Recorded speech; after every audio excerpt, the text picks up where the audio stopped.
বর্তমান তারেক রহমান উনি বাংলাদেশে এসেছেন, উনি যে ধরনের শোডাউনগুলো দিয়ে যাচ্ছেন এগুলো নিয়ে ইলেকশন কমিশন চুপ রয়েছে। আমরা ধরেই নিচ্ছি আরেকটা ফেসিজমের দিকে আমরা যাচ্ছি। তো এখনো যারা বাংলাদেশের মানুষ আছেন, আমরা আপনাদের কাছে যাব, বিবেকের কাছে যাব, আপনারা প্রশ্নগুলো তুলবেন। বিএনপি যে ধরনের শোডাউনগুলো দিয়ে যাচ্ছে, ছবির মোহরা দিয়ে যাচ্ছে, আমরা খালেদা জিয়ার প্রতি শ্রদ্ধা রাখি, কিন্তু খালেদা জিয়া শুধু বিএনপির নয়, বাংলাদেশের সকল মানুষের। কিন্তু খালেদা জিয়াকে ব্যবহার করে কেউ যদি নির্বাচনী ফায়দা হাসিল করতে চায়, এটা বাংলাদেশে সঠিক না, এটা খালেদা জিয়ার প্রতি অসম্মান করা হয়।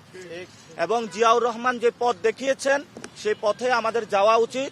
বাংলাদেশ পুনর্গঠনে উনি 19 দফা দাবি দিয়েছিলেন, যে 19 দফা দাবিতে অর্থনৈতিক বৈষম্য দূর করে কিভাবে বাংলাদেশ গঠন করা যায় সেই কথাগুলো বলেছেন। কিন্তু আমরা আজকে যেটা দেখছি, দুঃখজনকভাবে খালেদা জিয়াকে ব্যবহার করে নির্বাচনী ফায়দা নেওয়ার চেষ্টা চলছে। আমরা এটার তীব্র নিন্দা জানাই এবং প্রতিবাদ জানাই। এজন্য আমরা সকলকে আহ্বান জানাবো, আইন শৃঙ্খলা বাহিনী কোনো দলীয় দাস হবেন না, আজাদির পক্ষে থাকবেন, কারো গোলাম হবেন না। তারেক রহমানের গোলাম হলে আবার বাংলাদেশ থেকে সকল প্রশাসনের মতন আপনাদেরকে বিদায় নিতে হবে।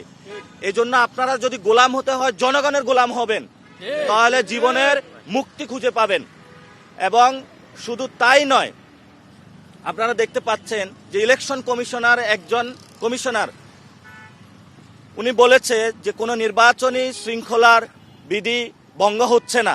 আমরা মনে করি নির্বাচন কমিশন দিনে দিনে তার আস্থা হারাচ্ছে। এজন্য নির্বাচন কমিশনকে জনগণের কাছে জবাবদিহিতামূলক আচরণ করার জন্য আমরা তাদেরকে অনুরোধ জানাচ্ছি। সাথে সাথে তারেক রহমানের কাছেও আমরা আবেদন জানাচ্ছি যে কোনো কর্মকর্তা কর্মচারী যদি তৈলমর্দন করতে আসে, বাংলাদেশের মানুষের সাথে গাদ্দারি করতে আসতে, আপনি অফিসে তাদেরকে জায়গা দিবেন না।